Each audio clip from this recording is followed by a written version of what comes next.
Dan kalau Allah sudah menolak, nanti kita minta apa aja nggak akan dikabulkan oleh Allah Subhanahu Wa Taala. Ya Allah, kurang apa lagi? Saya udah tahajud, saya udah sedekah, saya udah tilawah, saya udah hafal Quran, saya udah berjihad, saya udah bantu orang lain, saya udah. Kenapa saya hidupnya kayak gini ya Allah? Tanyakan kembali, istafti qalbak, tanya ke hatimu. Kenapa kita melakukan itu? Karena Allah atau karena yang lain? Ria'an nas. Kadang-kadang kita melakukannya udah ikhlas, tapi di tengahnya ria. Jadi bisa jadi teman-teman, kita punya beberapa amalan, kalau kita nggak berani mengatakan banyak amalan, kita punya beberapa amal soleh, tapi hampir tidak ada satupun yang diterima di sisi Allah. Kenapa Ustadz? Ikhlas kok Ustadz? Di awal, bisa jadi di tengahnya ria. Enggak, di tengah saya tetap ikhlas, bisa jadi di akhirnya ria. Enggak, di akhirnya masih ikhlas, bisa jadi barusan aja ria. Setelah after years, setelah beberapa tahun. Sehingga kalau kita nggak punya modal amal soleh yang diterima di sisi Allah, gimana kita mau ngangkat kedua tangan kita? Makanya kadang-kadang kan ujiannya kayak gitu. Di awal udah ikhlas, saya nih pengen tilawah yang bagus karena biar orang-orang sholatnya pada khusyuk. Allahu Akbar, ikhlas kan? Alhamdulillahi Rabbil Alamin, ikhlas. Ar-Rahmanir Rahim, masih ikhlas. Maliki Yaumiddin. Ada yang nangis di belakang. Mulai bagus juga ya suara saya. Habis tuh. Teman-teman pikir imam dengan bacaan yang bagus berarti pahalanya lebih banyak dari teman-teman? Belum tentu. Bisa jadi makmumnya dapat untung dari bacaan yang bagus karena dia khusyuk, dia bisa nangis, dia bisa nyaman. Sementara imamnya nggak dapat apa-apa loh. Ini, tapi kita nggak bisa menjudge imam juga ya. Begitu imam baca Alhamdulillahi Rabbil Alamin, pamer. Nggak bisa. Entar jadi susah tuh. Semua salah ya, serba salah. Baca bagus salah, baca jelek. Imam nih bacaannya kok gini banget sih. Jadi serba salah. Ini bukan menjudge orang lain, udah aja masing-masing. Kalau imam bacanya bagus, ya kita husnuzon. Masya Allah bacaannya luar biasa. Kalau banyak orang yang khusyuk gara-gara ini berarti pahalanya banyak banget nih. Kan kita cemburu ya. Si imamnya, astagfirullah, kalau gak dibagusin, Allah suruh yang bagus-bagus. Kalau bagus-bagus amat, ntar sombong. Karena emang bagus sih. Itu habis tuh. Aduh, ngeri banget teman-teman. Di tengah masih ikhlas. Nggak kegoda, kan riya itu kan bukan maunya kita ya. Riya itu kan wasawisus syaitan, yuwaswisu fi sudurin nas, dia yang mengebisikin, tapi di akhir selesai datang, alhamdulillah Ustadz, sambil gini, ada tisu nggak? Saya baru pertama nangis dalam sholat, suara Ustadz luar biasa. Bapak nggak pernah dengar di YouTube saya, sombong, ya. Bapak nggak baru kenal saya. Gitu, atau bukan karena pujian orang lain teman-teman, karena diremehin sama orang lain. Pernah diremehin orang terus jadi ria? Saya pernah ngisi di beberapa masjid agung. Ada kan kalau di daerah-daerah tuh kalau saya ngisi kadang-kadang panitia mintanya di masjid agung. Kan DKM Masjid Agung rata-rata nggak main Instagram ya. Mereka nontonnya TV. Jadi karena saya qadarullah nggak pernah masuk TV, nggak kenal. Ini Ustadz siapa sih? Ada nggak di Damai Indonesiaku? Nggak ada. Oh biasa aja. Karena saya nggak pernah masuk TV, akhirnya beliau nggak kenal kan, bukan yang pemain sosmed. Dan dari situ mulai ada ngeremehin. Panitia nawarin tempat, mereka bilang, udah biasa aja lah, nggak usah terlalu heboh. Paling juga jamaahnya nggak setengah masjid katanya. Saya dikasih tahu sama panitia, Ustadz, ini DKM-nya kayak gitu ngomongnya. Oh, kita lihat aja nanti. Mulai kan? Ria nih.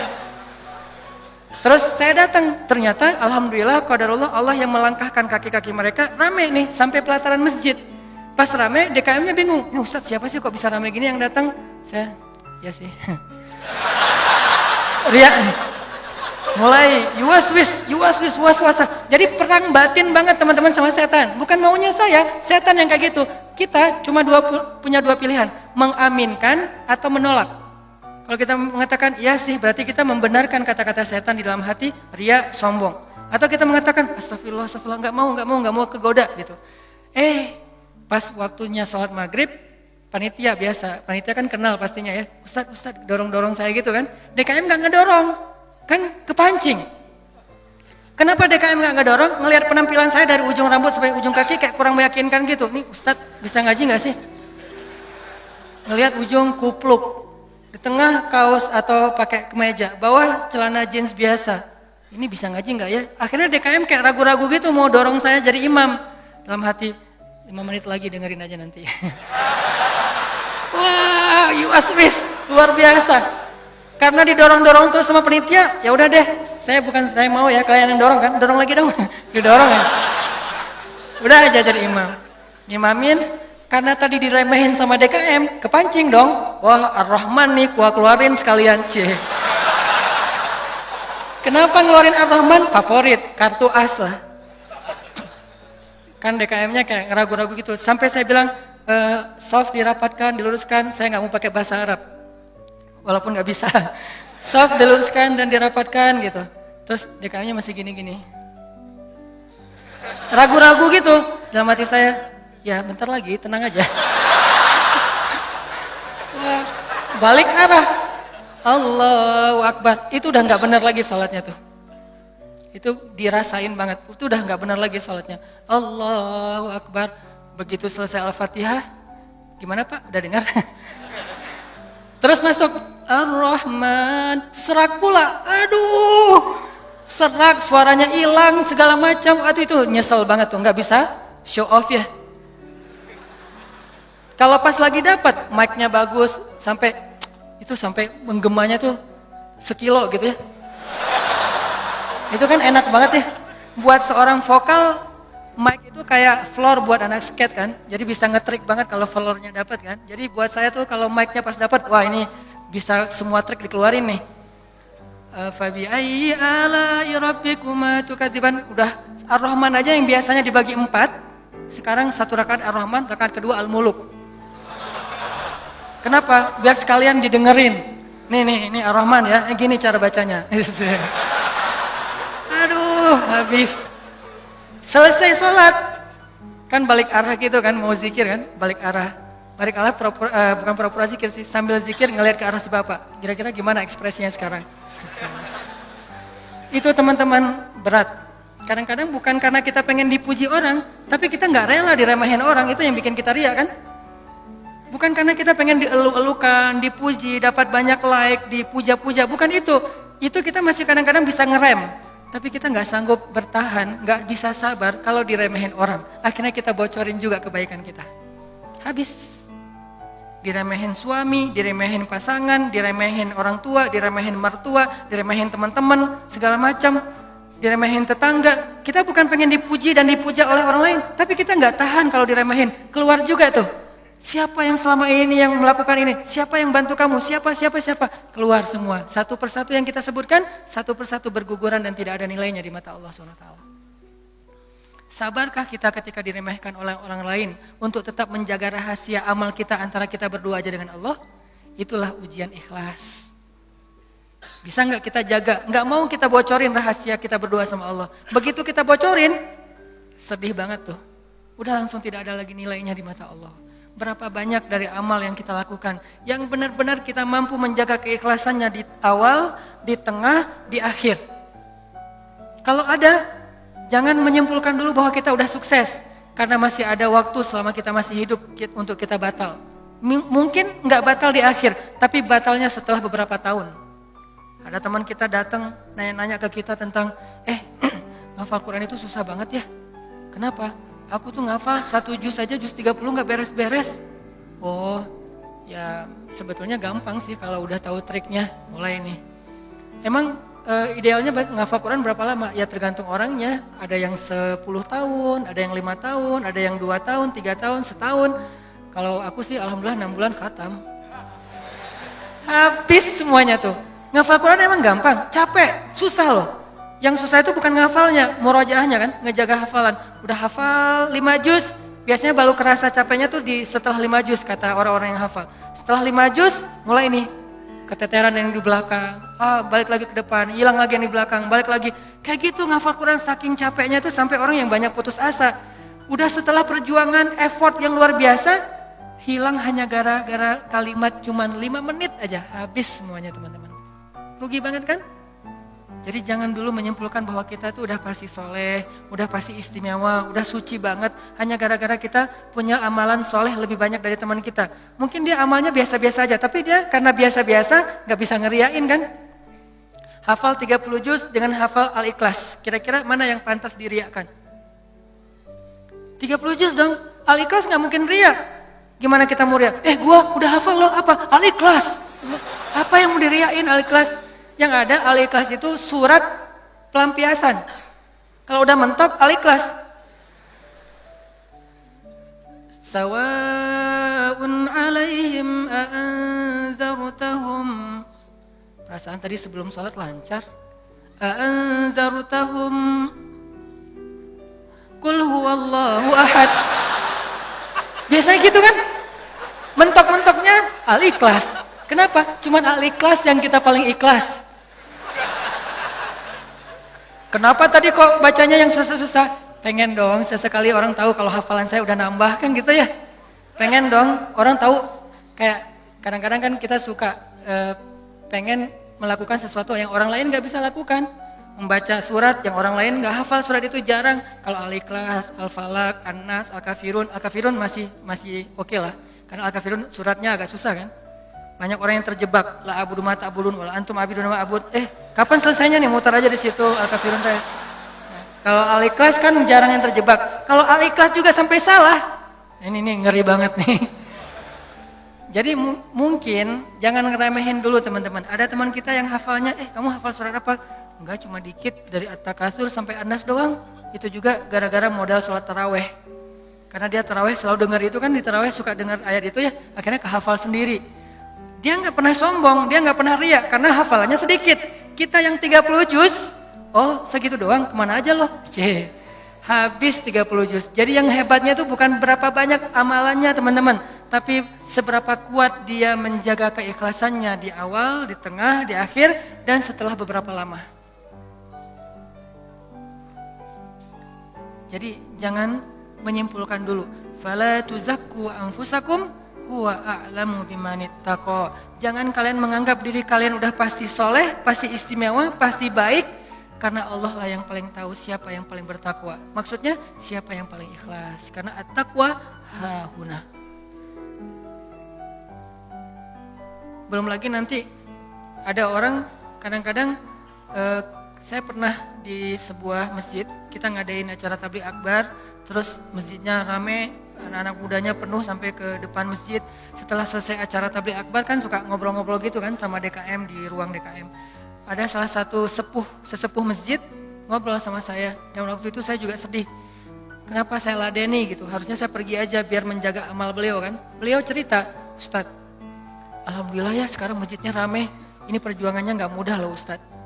Dulu dari awal nih, ketika kita pembebasan lahan masjid ini aja, udah konflik, sengketa dengan beberapa tetangga. Akhirnya saya perjuangkan Ustadz dari awal, sampai bisa pembebasan lahan. Kemudian kita bangun masjid ini dengan gotong royong luar biasa, fundingnya itu susah banget Ustadz. 5 tahun baru beres masjid ini Ustadz. Udah gitu saya yang bikin yayasan masjid ini, sampai ada RT-nya tuh saya yang bikin Ustadz. Satu persatu beliau sebutkan perjuangannya, jasa-jasanya, jerih payahnya, effortnya, dan segala macam pengorbanannya, sampai akhirnya masjid ini rampung. Sekarang dipakai banyak orang sholat, sekarang udah gampang. DKM sekarang tuh gampang, nggak seperti awal-awal dulu. Kalau beliau sadar itu semuanya habis gara-gara beliau. Tapi kan kita nggak bisa menjudge ya. Kalau beliau menceritakan itu untuk motivasi, oke. Tapi kalau beliau menceritakan itu untuk ria, dihargai, diakui, kalau hanya pengen dapat pengakuan, pengen diaku oleh orang lain, habislah semua pahala yang sudah beliau usahakan sekian tahun. Harusnya kalau beliau ikhlas, satu orang yang datang ke masjid untuk ikut acara tabligh akbar, sholat berjamaah, taubat, sadar, zikir, ibadah, beliau dapat pahala. Kebayang gak kalau ada 5.000, 10.000 anak muda yang datang untuk ikut acara di situ? Pahala beliau banyak banget, tapi hilang hanya dengan 5 menit berbicara. Jaga lisan. Faliyakul khairan aw liyasmut. Mending diam aja deh. Sebegitu gampangnya hilang amal-amal kita gara-gara tidak mampu menjaga keikhlasan kita, teman-teman. Makanya wa innama likulli imri'in ma nawa itu gampang banget tergelincir. Itu halus banget, lebih halus daripada suara langkah-langkah semut. Halus banget. Sampai kadang-kadang kita juga terjebak di situ. Makanya di zaman Nabi itu kan ada cerita seorang sahabat Ansor yang tidak terkenal ibadah-ibadahnya, tapi Nabi bilang huwa min ahlil jannah, dia itu ahli surga. Apa kelebihan dia? Apa ibadah dia? Ibadah dia itu ibadah batin. Ketika dikepoin sama beberapa orang sahabat, sama seorang sahabat, kalau nggak salah Abdullah bin Amr bin As, dia kepo datang ke rumahnya. Ternyata rahasianya bukan ahli tahajud, bukan ahli sedekah, bukan ahli tilawah, bukan ahli kebaikan-kebaikan yang zahir. Dia kalau ngelakuin amalan yang zahir, yang standar-standar aja lah, yang wajib, yang kalau ditinggalkan pasti dosa, sholat pasti. Cuman nggak ada yang lebih, biasa-biasa aja. Terus yang bikin dia istimewa, ternyata ibadah batin. Apa ibadah batin dia? Dia bilang, saya tidak pernah dengki kepada orang lain. Kalau ada orang yang dapat nikmat, saya orang pertama yang bahagia. Kalau ada orang yang dapat musibah, saya yang paling sedih. Kalau ada yang orang berbuat salah, saya langsung mendoakan dan memaafkan dia. Inilah ibadah batin dia, teman-teman. Makanya selain kita fokus memperbaiki ibadah zahir kita, sholat kita, cara takbir kita, cara semua ruku sujud kita, perbaiki juga ibadah batin kita. Karena kalau sampai ini rusak, yang lain sempurna, batal. Tapi kalau ini benar, yang lain cacat-cacat dikit, karena kita mungkin punya kekurangan, Allah yang akan perbaiki. Jadi ini teman-teman, tentang pentingnya belajar ikhlas. Dan ikhlas ini termasuk salah satu di antara ibadah juga. Jadi sekedar ikhlas saja itu udah ibadah. Sekedar niat aja, itu udah ibadah. Belum melakukan, udah jadi ibadah. Bukankah Nabi mengatakan, siapa yang berniat berbuat baik, lalu jadi melakukannya, maka dia mendapatkan 10 pahala kebaikan. Kalau dia berniat berbuat baik, tidak jadi melakukannya, maka dia mendapatkan 1 pahala kebaikan. Siapa yang berniat berbuat buruk, jadi melakukannya, maka dia dapat 1 dosa. Siapa yang berniat berbuat buruk, tidak jadi melakukannya, dia dapat 1 pahala. Allah baik banget ya. Niat aja dikasih pahala, baru niat tuh. Sehingga para ulama mengatakan, kalau begitu, ayo kita berniat yang banyak. Dan memperbanyak niat itu disebut dengan istilah ta'addudin niyah. Ta'addudin niyah, memperbanyak niat-niat yang baik. Saya pengen ini, saya pengen itu, saya pengen. Semua kebaikan kita pengen. Maka pengen aja udah jadi pahala kebaikan yang utuh. Insya Allah tahun depan saya pengen umroh. Azam, niat yang kuat. Ya Allah kasih saya rezeki, saya pengen umroh. Udah nabung, ternyata gak cukup. Maka tahun itu Allah catat kita sudah melakukan ibadah umroh sempurna. Dan bisa jadi lebih sempurna daripada orang yang melakukannya secara fisik. Kenapa? Orang yang melakukannya secara fisik masih ada ujian riya. Lagi di mana? Lagi umroh, posting. Tapi nggak semua orang yang posting umroh itu riya ya. Ini ke diri kita lagi nih, balik lagi kepada diri kita. No judgment. Bisa jadi dia posting, bisa jadi dia tinggalnya di bintang 5. Kadang-kadang umrohnya bareng dengan teman. Kadang-kadang kegodanya gini, umroh nih bareng dengan teman. Pas lagi makan, kan di hotel suka pas makan saling ketemu gitu kan, saling sharing. Dari mana aja? Baru selesai tawaf. Wah, Masya Allah udah selesai tawaf aja, kita baru aja tadi nggak jadi soalnya rame banget. Ya sih rame, tapi kalau kita kuat azamnya pasti lewat lah, bisa. Udah mulai nih. Udah berapa kali hari ini? Alhamdulillah baru 7 kali. 7 kali, gara-gara kita ucapin. Niat mengucapkannya itu nggak ada riya teman-teman. Niat mengucapkan itu keceplosan aja pengen ngomong gitu. Alhamdulillah udah 7 kali. Alhamdulillah baru 7 kali. Niatnya gak ada riyanya sama sekali. Tapi begitu selesai mengucapkan, orangnya mengatakan, Masya Allah luar biasa 7 kali. Hebat. Langsung datang setan. Yuwaswis. Ya sih, mungkin di rombongan ini saya yang paling banyak rekor tawafnya. Atau kadang-kadang cium hajar aswad. Itu kan sesuatu banget ya. Buat jamaah umroh dari Indonesia kan sesuatu banget. Jadi bisa dibilang cium hajar aswad itu kayak poin. Siapa yang paling sering cium hajar aswad, jadi kayak saling share lagi makan. Udah cium hajar aswad? Udah? Belum? Udah, alhamdulillah udah 3 kali. Wah saya baru sekali. Akhirnya saling berlomba. Kalau ini niatnya fastabiqul khairat, itu bagus. Tapi gara-gara fastabiqul khairat, kalau sampai terjebak kepada riya, sombong, maka habis. Yang tahu cuman kita.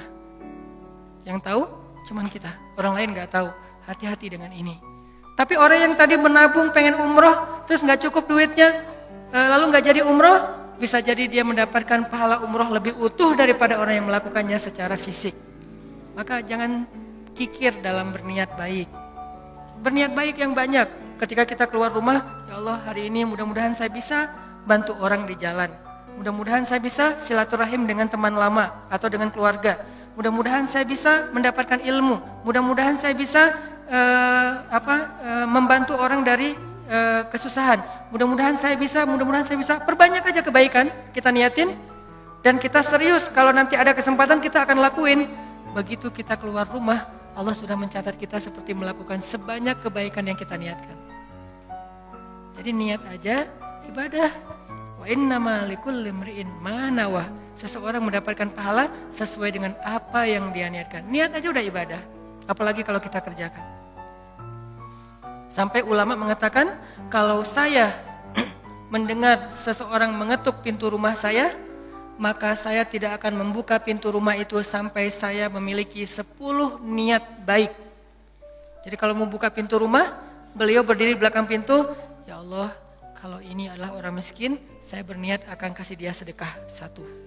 Kalau ini adalah seorang saudara yang sudah terputus silaturahim selama ini, saya akan sambung silaturahim 2. Kalau ini adalah seorang ulama, saya akan minta nasihat dari beliau dan ilmu 3. Kalau ini adalah seorang murid, saya akan kasih dia nasihat dan ilmu 4. Kalau ini adalah seorang yang berhutang, saya akan bayarkan hutangnya 5. Terus sampai 10 niat baik baru dibuka pintunya. Ternyata yang datang cuma 1 orang dengan 1 hajat, maka beliau mendapatkan pahala 10 hajat, 10 kebaikan.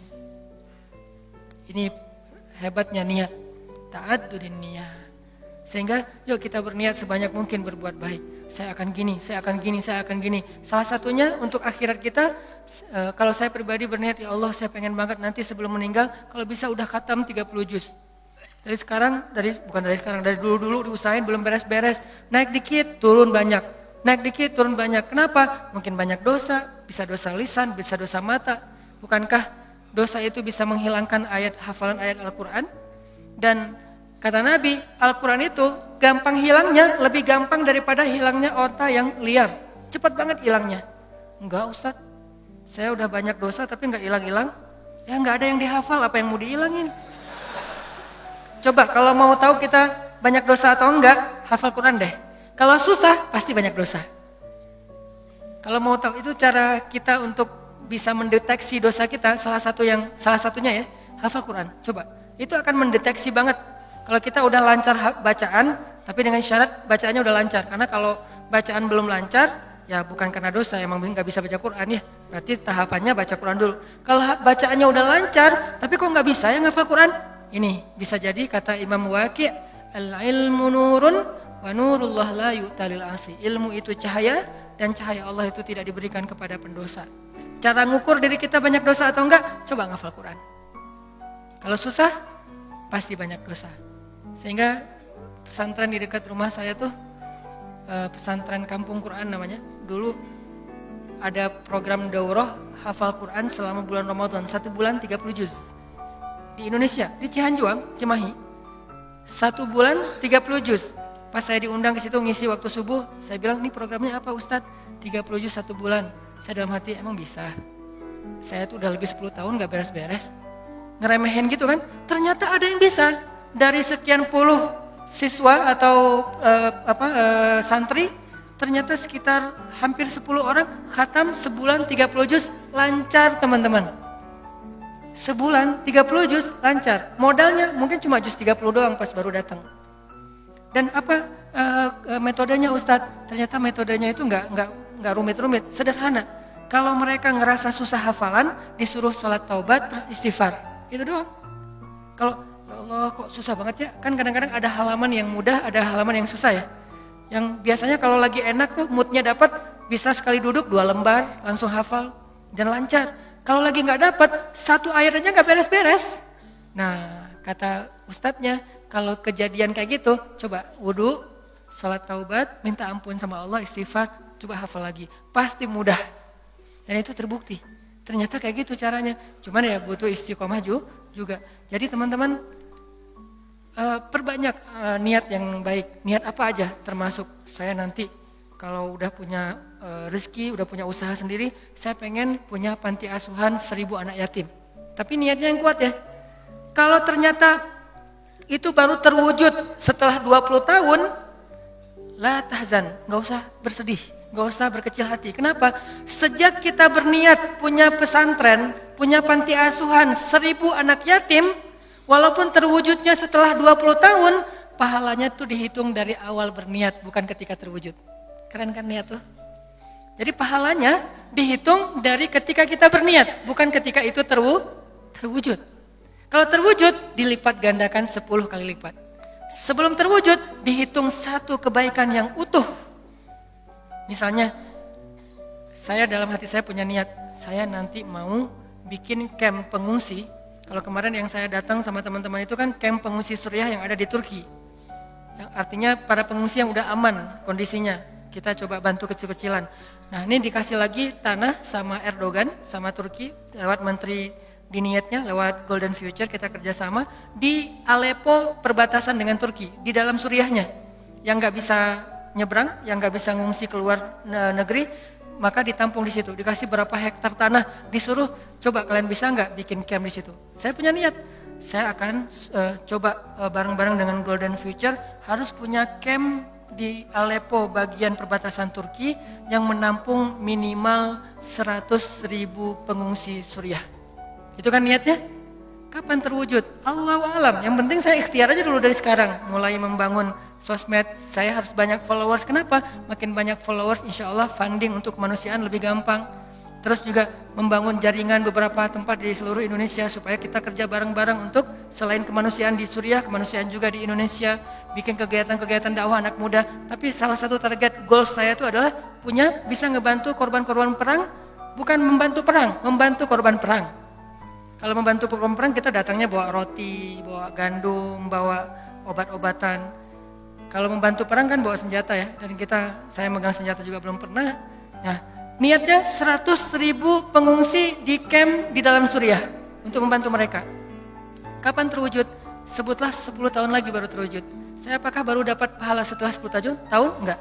Dari sejak awal saya berniat, kalau saya mampu ikhlas, maka saya mendapatkan pahala yang sama. Berarti setiap hari itu saya kayak ngasih makan 100.000 pengungsi Suriah di Aleppo. Setiap hari. Keren kan niat tuh? Kenapa kita nggak melakukan hal yang sama?